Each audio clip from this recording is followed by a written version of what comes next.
né, pessoal, bom dia novamente. Agora estamos aqui sendo gravados. Vamos dando continuidade ao assunto iniciado na aula anterior, que é a parte de sistemas operacionais referente a kernel, que é o núcleo do sistema operacional, shell e versão. Já começamos a falar sobre isso semana passada. Como disse, isso é inerente ao universo dos sistemas operacionais. Todo e qualquer sistema operacional, independente de plataforma, seja um computador, seja um smartphone, seja uma Smart TV ou um supercomputador da NASA.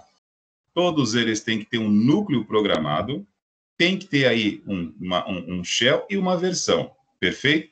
Então, vou compartilhar minha tela com vocês e vou abrir a apresentação que eu disponibilizei a semana passada. Percebi que muitos não estavam conseguindo a autorização para ter acesso, pessoal. Eu simplesmente publiquei novamente a apresentação.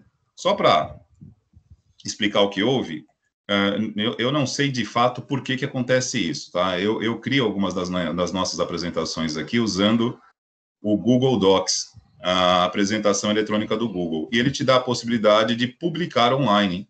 E aí você simplesmente habilita. Ele tem um endereço e passa a estar disponível na internet para qualquer um.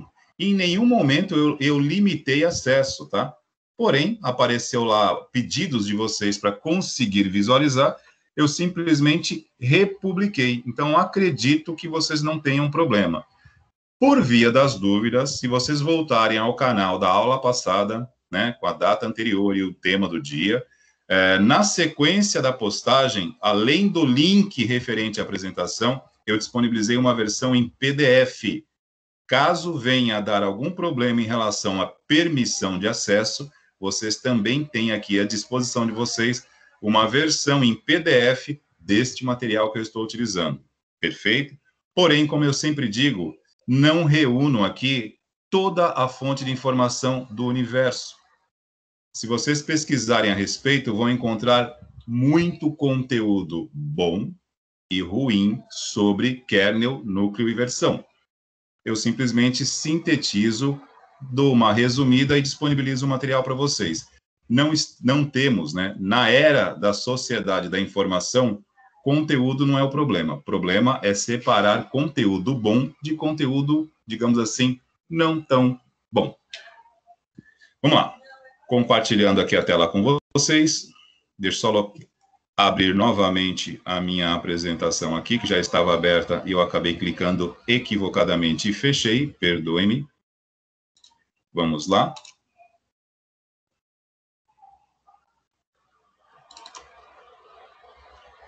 Kernel, shell e versão. Pronto.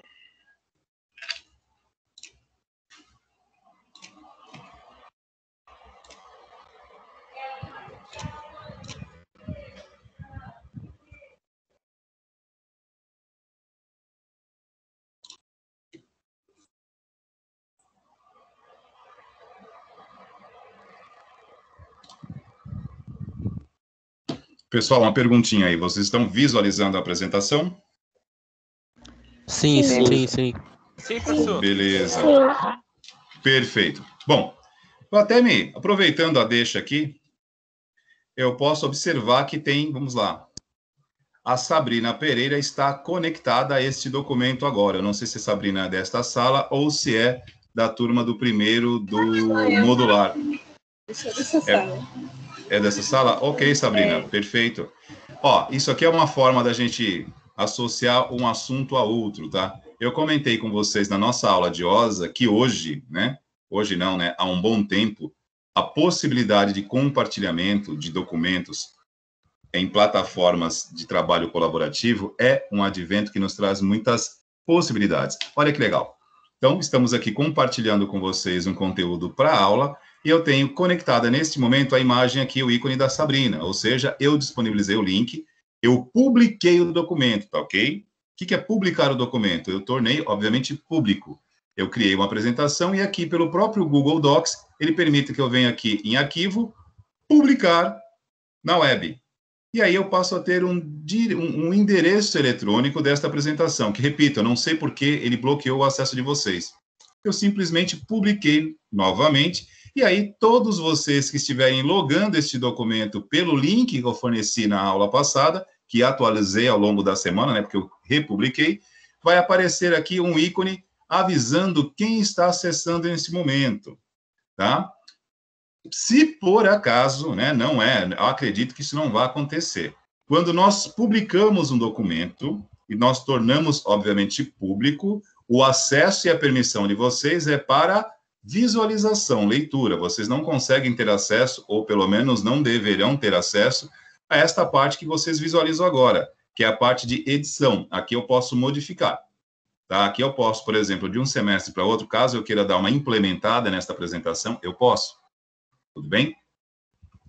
Só fazendo essa observação aqui, o que eu acho que cabe, né? Porque semana passada em OSA, aliás, esta semana em OSA, nós comentamos na segunda-feira a respeito desta possibilidade de compartilhar documentos. E não apenas eu para com vocês, mas principalmente vocês entre vocês, quando estiverem precisando fazer um trabalho em equipe, né? Porque, enfim, o ensino híbrido, neste momento, né? Não estamos, momentaneamente parou, então estamos novamente apenas no formato remoto, mas isso não significa que vocês não possam trabalhar juntos, pelo menos em aplicativos, tanto pelo Google quanto pela Microsoft. Hoje não, repito, há quase uma década, isso já é algo corriqueiro. Bom, a apresentação da semana passada, GSO, Gestão de Sistemas Operacionais.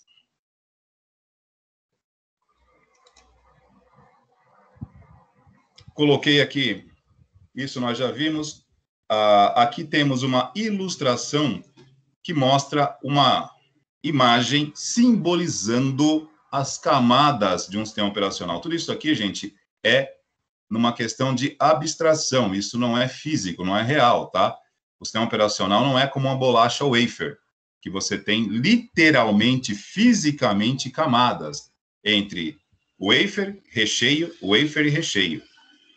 Tudo bem? Foi um exemplo aqui próximo do horário do almoço, talvez não dos melhores, bolacha wafer, mas foi o que me veio na cabeça, onde nós temos várias camadas, e aqui nós temos camadas de funcionalidade no sistema operacional. Isso aqui cabe agora como um review. Já vimos, estamos revendo para terminarmos o assunto. Vamos só rememorar, né? Vamos colocar aqui as sinapses para ativar, aquecer.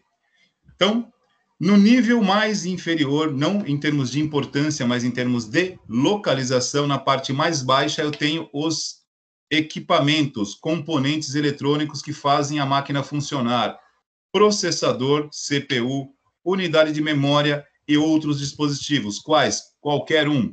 Eu tenho aí placa de vídeo, placa de rede, eu tenho os conectores que fazem a comunicação com portas USB, eu tenho muitas coisas conectadas a uma placa-mãe de computador que são diretamente gerenciadas pelo sistema operacional e um programinha fornecido pelo fabricante de cada um deles chamado driver. Driver. Não precisa se preocupar com isso agora. Nas próximas aulas teremos um momento para falar apenas sobre driver, diferente de drive. Mas, enfim, nesse momento é uma preocupação que não nos cabe. O que cabe aqui é entender que o sistema operacional ele atua numa camada superior de aplicação, onde ele mostra a sua cara para o usuário, que somos nós, e interagir com ele através da sua maneira. No meu caso aqui, através do mouse, que eu estou aqui movimentando o ponteiro, e vocês, para quem tiver, por exemplo, um notebook ou um tablet, no caso, com uma tela touchscreen ou um smartphone, a interação se dá através do toque na tela. O toque na tela apenas vai disparar uma ação, como o clique do mouse ou o duplo clique também vai disparar uma ação. Aqui eu também tenho a possibilidade de interagir através do teclado, que também vai disparar uma ação quando eu pretender executar uma tarefa, um processo dentro do meu sistema. Lembrando que execuções dentro de sistemas operacionais ele entende como processos, beleza? E isso aqui Nesta ilustração, nós temos na primeira camada hardware, que são os equipamentos, componentes físicos. Na segunda camada, o assunto que nós mais abordamos na aula anterior. Me perdoem se eu não estiver usando as mesmas expressões em termos de tempo, porque eu dou essa aula para vocês na quarta e na sexta eu repito esta aula para a turma do modular. E às vezes eu vou um pouco além, ou às vezes um pouco menos, depende muito. É que às vezes eu confundo o que eu já disse para uma turma em relação ao que eu já tenha dito para outra. Mas é importante, se eu estiver repetindo, não tem problema. Estamos rememorando aqui. Então, o kernel foi a parte que nós mais abordamos aqui. Isso aqui é interessante nós conhecermos, sim, e entendermos como isso funciona. Porque não, no momento aqui, deixamos de ser usuários, aqueles que utilizam tecnologia, e nós somos, temos nesse momento o olhar do desenvolvedor, daquele que provê, desenvolve tecnologia para outros usarem. Sempre que o nosso olhar estiver posicionado aqui, é nesta faixa, é nesta região. Se nós gostamos de usar tecnologia, legal, maravilha, é isso que nos traz aqui. Mas agora nós estamos olhando os bastidores, por trás do camarim. O que acontece por trás dos efeitos especiais que surgem na tela. Este é o objetivo da aula de sistemas operacionais, entender como um sistema operacional funciona. Já falamos aqui o para que ele funciona. Ele funciona para permitir que nós possamos usar dispositivos computacionais. Televisão, computador, notebook, smartphone, ponto. Já entendemos para que ele serve. Agora, como ele nos serve? Como é que ele opera internamente? É isso que estamos falando, tudo bem? Só para não parecer que estamos aqui, no caso, divagando no universo. Não, estamos falando aqui sobre o funcionamento interno. E o kernel representa o núcleo do sistema operacional, que é o seu código programado. Foi feito por alguém na linguagem C. E isso, minha memória é boa. Isso eu disse semana passada. Kernel, núcleo do sistema operacional, sempre permanece na memória do computador. Como assim na memória do computador? No momento em que nós apertamos o botão de ligar o computador ou de ligar o smartphone, existe um processo aí, existe uma sequência de passos. E nesse momento eu vou direcionar a minha fala para computadores e não para smartphones. Tá ok? Existem semelhanças, como já alertei na semana passada, mas em algum momento há uma bifurcação. Smartphone pega um caminho e computadores outros. De um modo geral, eles têm alguma ligação em termos de coerência de funcionamento. Ambos estão aí à disposição para nos atender. Mas agora, o exemplo que eu vou dar sobre memória, sobre sistema operacional estar residente, neste momento aqui, eu estou falando agora especificamente para computador. Quando você liga, né, tecla aqui o botãozinho para on, existe um processo chamado POST, Power On Self-Test. Isso já vem pré-definido pelo fabricante. Esse Power On Self-Test, traduzindo em bom e velho português, significa autoteste de inicialização. Antes de estar de fato disponível para nós, existe uma checagem, uma verificação interna que já vem pré-definida pelo fabricante, gravado num chipzinho, chamada memória ROM, né? Dentro do conceito ali de BIOS, existe a chamada memória ROM, que é uma memória somente leitura, que é um chip que ela vem gravado pelo fabricante os procedimentos iniciais. E quais são esses procedimentos iniciais verificados no autoteste de inicialização? Primeiro, ao ligar, você está fechando a passagem de corrente elétrica entre a fonte de alimentação e a placa-mãe e está dando um start no seu sistema. Aí, este processo consiste em, primeiramente, verificar se temos um processador disponível na máquina, se ele está disponível e eletronicamente ativo, Depois, esta verificação também vai checar se temos memória disponível para poder alocar o sistema operacional. E depois, em terceiro momento, tendo o processador, funcionando o processador, verificou se tem memória, a memória está disponível e funcionando, ele vai localizar o sistema operacional no dispositivo de armazenamento, aonde tem um local específico dentro desse dispositivo de armazenamento, que também é conhecido por hard disk, HD ou disco rígido, que dentro deste local, aonde tudo é armazenado no computador, existe um local específico aonde é procurado o arquivo de inicialização do sistema operacional.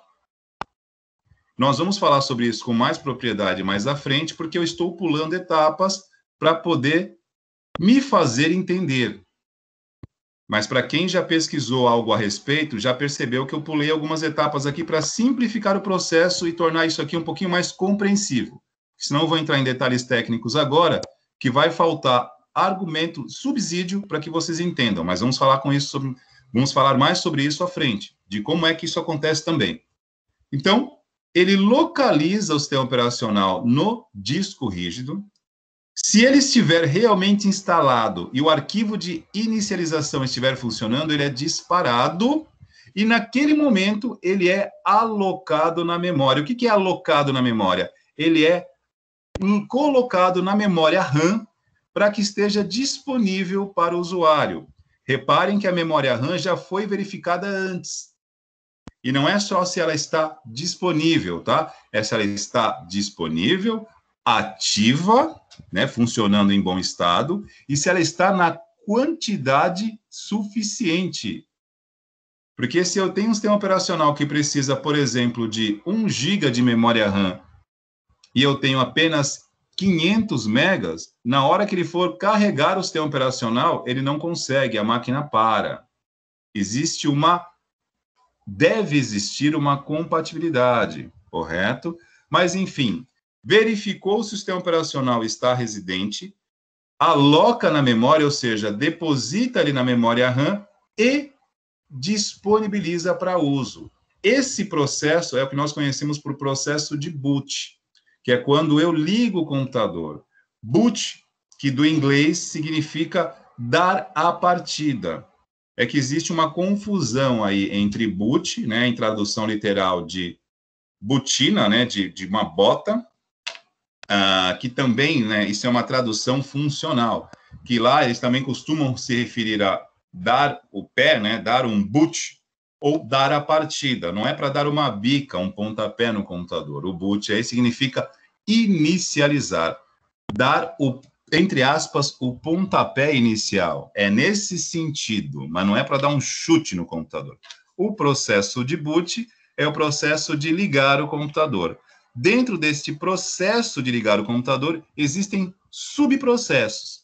Um deles é o teste de inicialização de dispositivos para verificar se os dispositivos estão disponíveis, ativos e na quantidade suficiente para permitir que o sistema funcione. Então, quando nós colocamos aqui que o sistema operacional sempre permanece na memória, quer dizer, ele permanece na memória enquanto o computador está ligado. Tá ok? Por quê? Porque a memória RAM do computador, quando você desliga o computador, ela não mantém nada armazenado. Para que a memória RAM mantenha os seus dados disponíveis, ela precisa estar sendo alimentada de corrente elétrica. E daí surge o conceito de memória volátil. O que é volátil? É aquilo que se perde rapidamente. E enquanto estiver ligado, a memória estará com o sistema operacional e qualquer outro software que você estiver utilizando no momento, tá? Por isso que, quanto mais memória RAM você tiver, melhor será a capacidade do seu computador. Quanto menor a quantidade de memória disponível, mais limitado se torna o desempenho dele. Porém, ao contrário do que muitos imaginam equivocadamente, não adianta colocar apenas mais memória, porque somente memória não vai garantir um bom desempenho. Como eu sempre digo, o performance está no equilíbrio da sua configuração.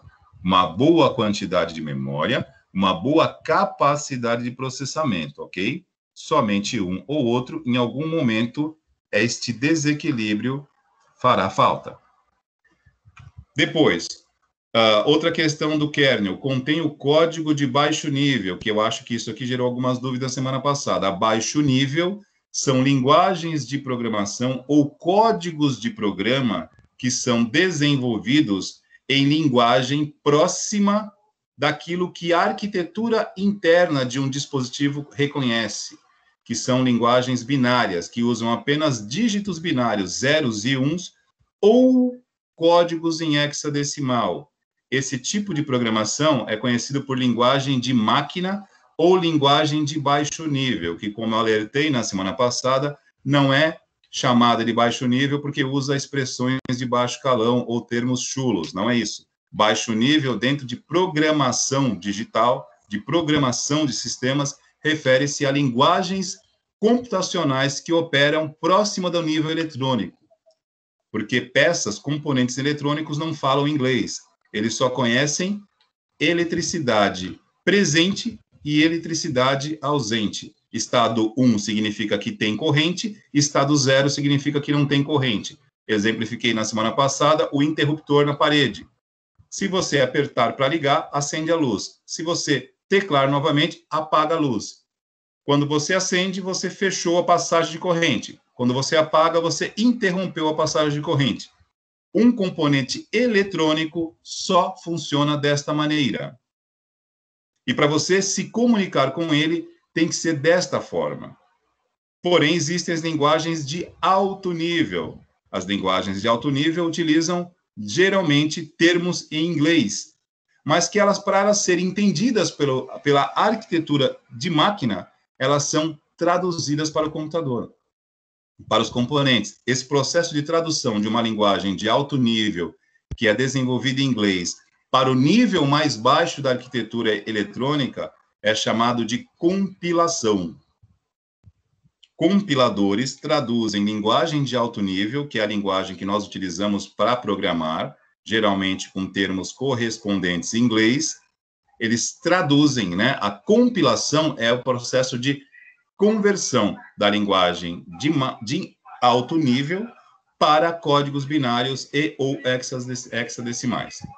E esse código é o que determina o funcionamento do seu sistema operacional. Isso fica onde? No núcleo, que em inglês é chamado de kernel. Tudo bem? Que mais que o kernel faz? Gerencia a memória e os dispositivos, como nós vimos aqui. Ele gerencia processador, memória e outros dispositivos, se comunica com ele. E gerencia também o compartilhamento de recursos computacionais, que aí está diretamente ligado a essa parte aqui, né? E a inicialização de aplicativos. Quando você abre o Word, o PowerPoint, o Excel, quem gerencia isso também é um núcleo do sistema operacional. E agora temos aqui o nosso companheiro, né, do carro do ovo, que faz parte aqui. Shell. Shell é o ambiente operacional, pessoal, é a tela, é aquela parte que vocês interagem com a máquina, tá ok?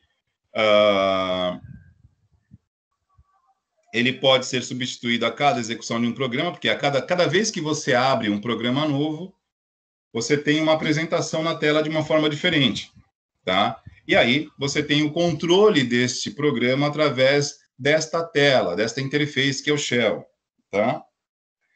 Pelo Shell, você tem aqui algumas interações com o usuário, tá? Ou seja, o usuário, quem somos nós, aqueles que estão utilizando o dispositivo computacional, que pode ser qualquer dispositivo. Aqui, acho que eu já mostrei isso para vocês na semana passada, né? A chamada metáfora da casca, onde, para ilustrar o que nós estamos falando agora, nós temos aqui uma simbologia, uma ilustração do núcleo como sendo o objeto aqui dentro, que é o código do sistema operacional, e o shell como sendo esta camada externa, como se fosse a casca, que no caso, para nós, fazendo aí, né, a abstração disso e uma associação razoavelmente técnica, equivalem às telas com as quais nós interagimos. Tudo bem? Até aqui tudo bem? Tá dando para acompanhar? Ficou estranho? Tá longe? Não estou gostando disso? Alguém quer perguntar alguma coisa? Professor, a Pois Giovana tinha não. feito duas perguntas, na verdade. Então, o kernel e os demais softwares só entram em funcionamento enquanto o PC está ligado? Sim. Porque assim, quando você está com o computador desligado, você não tem absolutamente nada acontecendo, não há corrente elétrica ali. Vale lembrar, né, que o computador é um dispositivo eletrônico e ele é assim chamado porque por ali, para que ele funcione, precisa estar alimentado de eletricidade, precisa passar elétrons. Se ele está desligado, o sistema operacional não está na memória, não tem nenhum processo sendo executado, tudo bem? Se estiver desligado, nada disso aqui está operando. Agora, ó, importante, desligado é uma coisa e em stand-by é outra, tá? Muitas vezes ele não está ativo, ele simplesmente foi suspenso, né? Entrou em modo de espera. A gente ficou ali um tempo inoperante, 10, 15 minutos, dependendo da sua configuração, ou uma hora. Como acontece, por exemplo, com o nosso smartphone.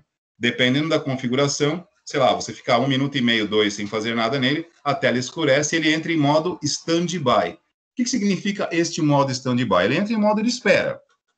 Ele não está desligado, mas ele basicamente suspende uma série de execuções que consomem recurso de bateria, de eletricidade, e aí ele entra em um modo onde ele está economizando recursos. Isso para nós é muito favorável, tá? Tanto para o computador em casa, quanto ainda mais para o smartphone que nós carregamos conosco. Porque se o smartphone ficar ligado o tempo todo, consumindo a mesma bateria, a mesma quantidade de energia, a bateria não duraria praticamente 8, 10, dependendo do tipo de bateria aí, o tempo que ela é configurada ou produzida para corresponder. E ela funciona desta forma porque há também uma eficiência, né, do sistema operacional em perceber, pela configuração que nós fazemos, que após um tempo em desuso, né, parado, ele entra em modo de espera ou stand-by. Ele desativa alguns recursos que não vão ser utilizados naquele momento para economia de energia, poupando a sua bateria no caso do smartphone, e no caso de um computador, ele passa a consumir praticamente aí 30% a 50% menos de energia, porque basicamente uma das partes que mais consomem energia é o monitor dela. Então, ele desativa a tela, desativa também alguns consumo menor. Aí ele não está desligado, hein? Tá travando? Seu áudio travou. Aí. Tá ok, deixa eu voltar aí para vocês. Espera aí. Como a gente já está no fim aqui, pessoal, uma das coisas que eu posso pedir para vocês também, quando vocês estiverem na aula aí, não entrem em modo vídeo, porque sobrecarrega a ligação. Então, assim, quem estiver com o vídeo aberto, se não tiver um motivo para estar com o vídeo aberto, quanto mais vídeos forem transmitidos aqui, maior fica o tráfego de dados. Então, por uma questão até de economia de recursos, de banda, mantenham a imagem desativada, a não ser que vocês tenham alguma coisa para transmitir. Né? Quando for um trabalho ou algo do tipo, se nós fizermos um exercício aqui, por exemplo, todos nós abrirmos a câmera ao mesmo tempo, aqueles que têm, por exemplo, pacote de dados ou estão com limitação de banda de internet, dificilmente conseguem acompanhar, tá? Então, é uma questão de... não é limitar o tráfego, tornar a transmissão um pouquinho mais otimizada. Eu vejo isso acontecendo muito nas aulas online, por exemplo, das crianças, né? Eu fico acompanhando da minha filha que todo mundo tem que estar com a câmera aberta. Meu, trava toda hora, né? E aí varia, né? Quem tiver uma conexão melhor consegue acompanhar, mas se a fonte da transmissão for mais baixa, também perde. Então, por uma questão de ergonomia aqui, né? De um fluxo de dados um pouquinho mais tranquilo, deixem a câmera desabilitada enquanto estivermos em aula. Tudo bem? Pergunta, Alisson, pode falar. A outra pergunta que a Giovana fez também foi: se uma linguagem de baixo nível, se usa linguagem de baixo nível quando o sistema operacional está próximo do hardware? A linguagem, linguagens de baixo nível, vamos ver, eu vou responder aqui tentando melhorar, talvez, o entendimento que vocês tiveram da minha fala, né? E também vou tirar a minha imagem aqui para ver se fica para travar menos. Está travando ainda para vocês ou não? Estão me ouvindo bem? Não ouvi bem. Não, tá bom. Tá. Beleza, então. Então, show de bola. A linguagem de baixo nível são classificações de linguagem, né? Baixo nível, porque está no nível do hardware. No passado, lá atrás, Bill Gates, Steve Jobs, os precursores do desenvolvimento, eles não programavam na linguagem Java, como nós fazemos, em PHP, nada disso. Os caras, para programar, para fazer um programa, tinham que criar códigos usando números binários, zeros e uns. Diretamente em linguagem de máquina. Isso é linguagem de máquina. Por que chama-se linguagem de máquina? Porque máquinas só entendem isso. Se tem corrente elétrica ou se não tem. Isso na chamada computação clássica, tá? Hoje nós temos outros modelos, mas nossos computadores e smartphones são eletrônicos. São eletrônicos, então eles funcionam à base de energia elétrica, elétrons. Então, ou eu passo corrente, ou eu interrompo corrente. 0 significa ausência e 1, presença. Linguagem binária são combinações de 0 e 1. Esta linguagem com combinações de 0 e 1 é a maneira como o processador, como memória, como qualquer dispositivo eletrônico, consegue ser diretamente programado. Então, as linguagens de máquina, elas usam códigos zeros e uns, binários. Correto? Isso é chamado de linguagem de máquina, que tem como sinônimo o termo linguagem de baixo nível. Por que baixo nível? Porque está no nível do equipamento. Hardware, peça, você está falando como se fosse o idioma da máquina, que só entende zeros e uns. Por isso chama-se linguagem de baixo nível, mas não por si, como eu disse aqui, não é referente a baixo nível porque usa, né, termos chulos, não é isso não.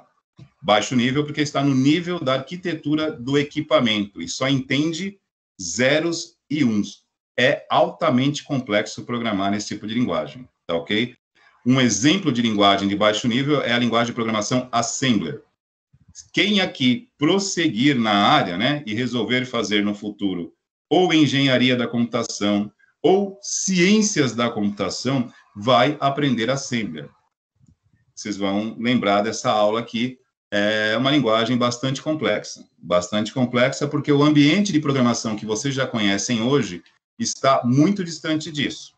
Então, retornar para algo com esse grau de complexidade gera uma curva de aprendizagem, assim, um pouquinho difícil.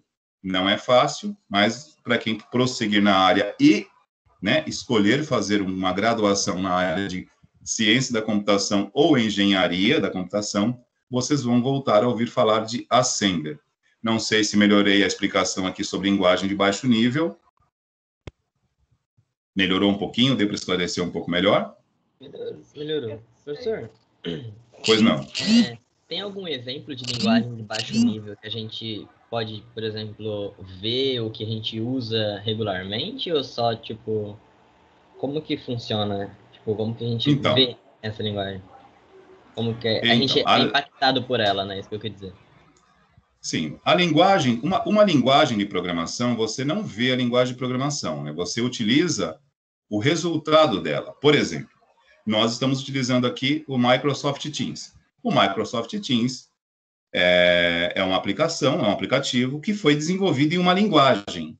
Nós estamos utilizando os resultados, né? O produto final de uma linguagem, de um produto desenvolvido por uma linguagem, mas nós não estamos vendo a linguagem. Por exemplo, nós estamos aqui todos, né? Vocês aí no sistema operacional de vocês e eu no meu. Eu estou usando o Windows 10 aqui.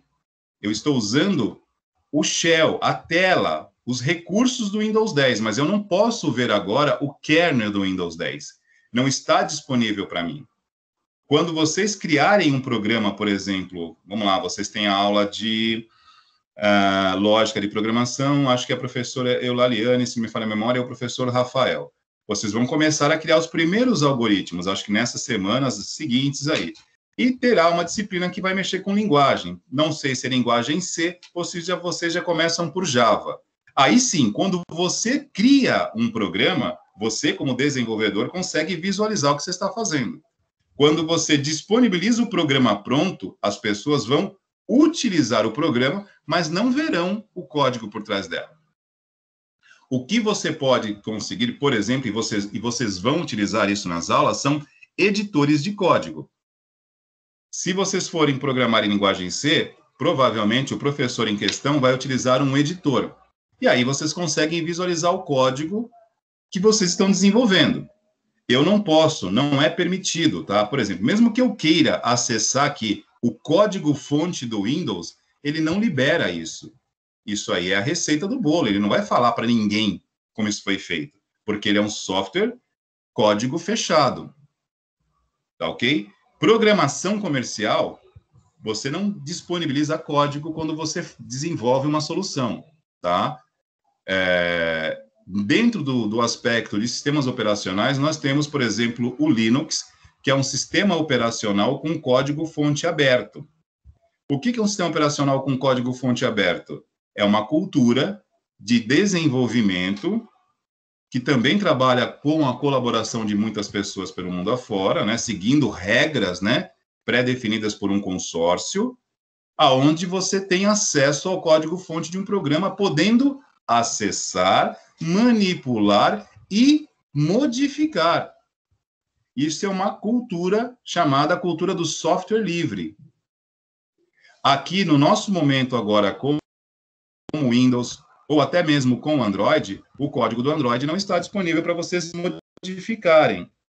Embora o Android tenha como núcleo, né, isso não seria dito agora, seria mais para frente, mas o núcleo, o kernel do Android, não vou falar porque isso é assunto da próxima aula e vocês vão pesquisar isso, é a nossa atividade.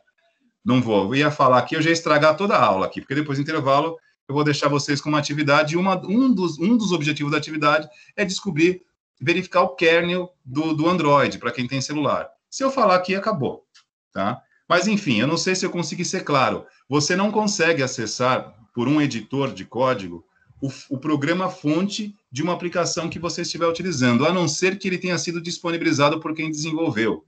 Quando você programa um sistema, quando você cria um código e você oferece esse programa, o resultado disso para as pessoas usarem, elas não têm acesso ao código-fonte, que nós chamamos de código-fonte, porque é até uma questão de segurança, tá? Na cultura do software livre, é disponibilizado, mas você, como desenvolvedor, se você, digamos assim, desenvolve uma aplicação para um comércio, para uma empresa, e deixa aquilo em aberto, as pessoas podem modificar, podem até danificar o teu programa. Então, aquilo vai fechado e você não consegue visualizar. São chamadas programações de código fechado. Tirando a cultura do software livre, tudo é fechado, você não acessa. Tudo bem? Melhorou ou não? Ainda não. Sim, melhorou. Obrigado. Beleza. Vamos lá. Para a gente finalizar aqui, que já são 12h36, acho que a Giovana tem mais uma pergunta. Giovana, fica à vontade.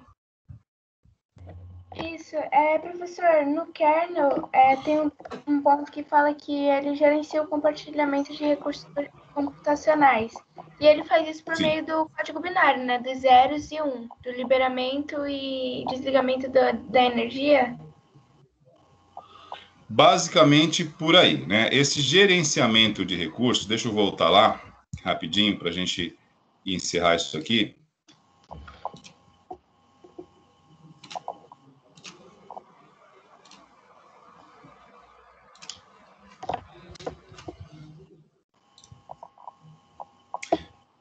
Esta parte aqui, ó, esta incumbência do kernel, né, do sistema operacional, de gerenciar memória e processador e dispositivos, na verdade, esse gerenciamento é uma comunicação, né?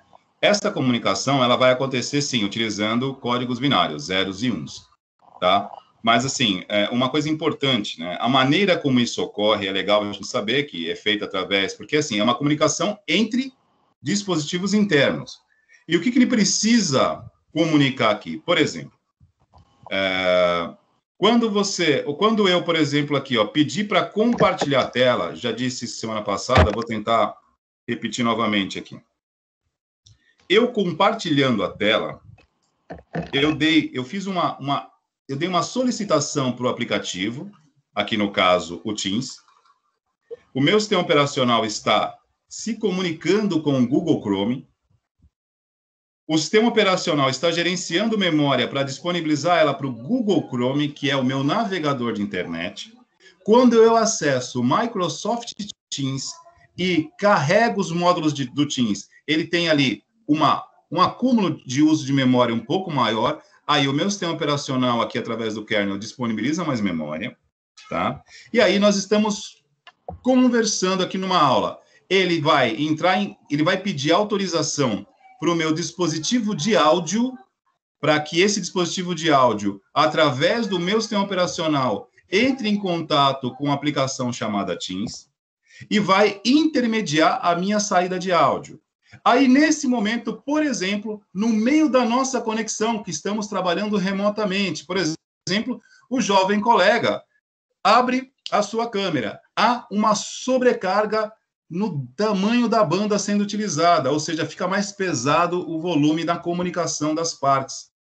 E aí já começa a ter uma intermitência na voz. Não é um problema do meu dispositivo de áudio, mas aí fugiu, o próprio kernel não interage com isso, porque é uma limitação de conexão. Então, aqui eu tenho, através de um único dispositivo, que é o sistema operacional, várias coisas sendo resolvidas ao mesmo tempo. Para que eu possa executar tudo isso, eu chamo o processador para gerar esse processo, coloco, repito, o Google Chrome, mais Microsoft Teams, e o próprio Windows está na minha memória RAM, e para que eu possa falar e ser ouvido, nesse momento, o meu sistema operacional via kernel entre em contato com o meu dispositivo de áudio, o device, dispositivo.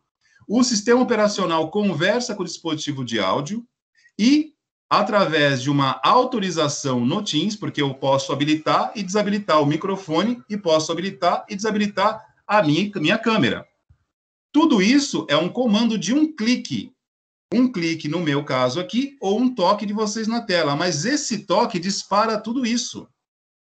Se eu habilito minha câmera, naquele momento, entre em contato com o dispositivo câmera, o sistema operacional habilita, disponibiliza isso para a aplicação, que vai enviar dados de áudio e vídeo por uma conexão de internet. Que, embora aqui seja alta, eu tenho 100 megas, mas é como eu digo para vocês, vocês também podem ter 100, 200 megas ou até mais. Mas lembrem, tá? Por uma questão até contratual, a Anatel determina para os provedores de sinal de internet que eles têm que ter, em média, 70% do sinal sendo atendido, 70%. Então, ao longo do dia, nem sempre eu vou ter 100 megas. Supondo que nesse momento aqui, né, eu não estou aqui, eu estou só passando essa informação para que todos saibam como funciona esta mágica, que a grande maioria não sabe. Coloca a banda, aumenta, né, paga, sei lá, R$200 por mês de internet, acreditando que o sinal não cai. Cai, ele oscila, porque a própria Anatel permite isso, a não ser que você tenha uma linha privada diferente, né? Quem trabalha com outro tipo de conexão, aí, no contrato, você já tem ali um valor aproximado maior. Então, é por isso que a gente até solicita, por exemplo, no caso aqui, que não coloquem a câmera, a não ser que precise. No caso aqui, o professor está explicando, a gente põe a imagem para ficar algo mais, para fluir melhor a comunicação, mas se todo mundo colocar, pega. E quem gerencia isso? O kernel. Aonde que nós habilitamos a câmera? Voltando aqui, vamos lá. Para fechar o assunto, senão a gente perde o almoço aqui. Aqui eu tenho, estou compartilhando minha tela com vocês, eu tenho o ícone aqui para deixar mudo e tenho o ícone aqui para eu ativar minha câmera. Nesse momento, o próprio sistema desabilita a minha câmera. Para quê? Para poupar banda. Eu já estou compartilhando minha tela. Ele não permite automaticamente, é uma questão interna. Quando eu compartilho minha tela, ele desliga a minha imagem para diminuir o peso da transmissão. É automático. Se eu tentar habilitar, eu estou clicando, ele não libera. Por quê? Para que a conexão fique mais flua melhor, que haja uma estabilidade e o sinal fique mais leve. Detalhe, nós estamos falando de transmissão de dados. Áudio é um dado, texto é um dado, imagem também é um dado. Quando eu coloco vídeo, eu tenho a imagem em movimento com áudio. Olha a quantidade de dados que eu tenho que enviar para serem transmitidos. Isto vai melhorar ou vai piorar a qualidade do que eu estou fazendo? Pode piorar se eu não tiver capacidade para enviar todos esses dados. Isso aqui é informação para que a gente possa entender como funciona essa mágica de transmitir dados à distância e como o sistema operacional, juntamente com esse aplicativo aqui, se comunica entre kernel e dispositivos internos, tudo bem? Aqui eu habilito e desabilito. Ó, vou parar o compartilhamento. Agora eu posso habilitar minha câmera. Ó. Minha imagem volta. Ou seja, o kernel conectou com o dispositivo e habilitou isso para o Teams e está disponível para vocês. Fechou? Assim funciona esse gerenciamento do sistema operacional. Nesse caso aqui com o Teams, mas poderia ser qualquer outra aplicação e ele intermediar também. Beleza? Ok. Tranquilo? Podemos ir finalizando nesse momento aqui para vocês não perderem o almoço. Eu não quero que a mamãe de vocês fiquem bravas comigo, porque a hora do almoço é a hora do almoço. E depois do intervalo, eu vou disponibilizar uma atividade para vocês procurarem aonde localizar aí a versão do kernel, do Shell, a versão do sistema operacional do computador, da Smart TV. Vamos fazer um apanhado geral aqui depois do intervalo. Pessoal, até daqui a pouco, vou encerrando aqui a gravação. Parando aqui a gravação.